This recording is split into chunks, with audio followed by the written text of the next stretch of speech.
Hello friends, today we are making a very unique different dish, that is rice balls kheer or rice balls ras malai. It will give you a satisfaction of both. So I am adding these rice balls in this kheer and they are shaped like ras malai, so you will get a satisfaction of a kheer and ras malai both. So let's see how to make this. I have taken 1 liter milk here, so let us start boiling this. To this milk I am adding the saffron milk. I had soaked saffron for 15 minutes and then filtered them because I don't want the threads here. I want only the color and the flavor. Now by the time the milk is getting boiled, I want to make the dough here. So I transfer this on another stove. So for dough I am keeping this pan here and I am taking a bowl full of milk from this. This is about half a cup if you want the proper measurement. Let's heat this and this. To this I am also adding 2 teaspoons of sugar and some pure ghee. I will add about 1 teaspoon of ghee again, just a little bit of elaichi or cardamom powder, and let this start boiling. This milk has started boiling now, so I am adding the same bowl full of rice flour to this.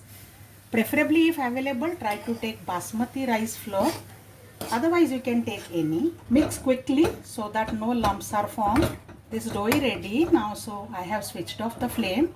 We will cover this and allow it to cool down and also get steamed for at least 10 minutes. So I'll close this.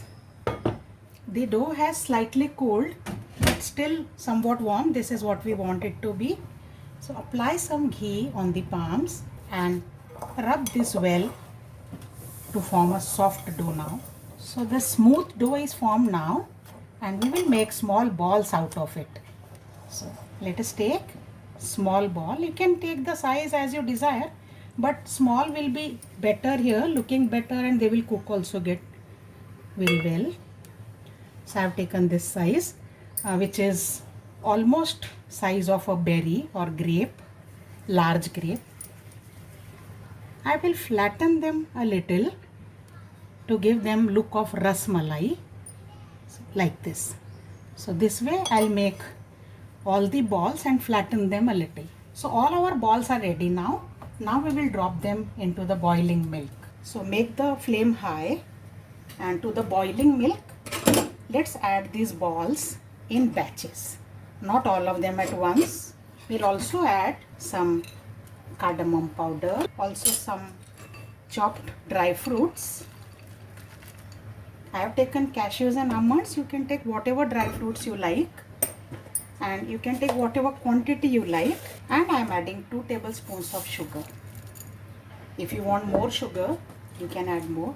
And now we will allow this to simmer on slow flame for 10 minutes or till the balls are done. The milk has thickened well and the balls have also swollen a lot. You can see they have doubled in size. So I have turned off the flame now and it's time to enjoy this kheer. So our ras malai style rice balls kheer is ready. A very different and unique dish. Try this and relish it and share your experience please. Till then, bye bye.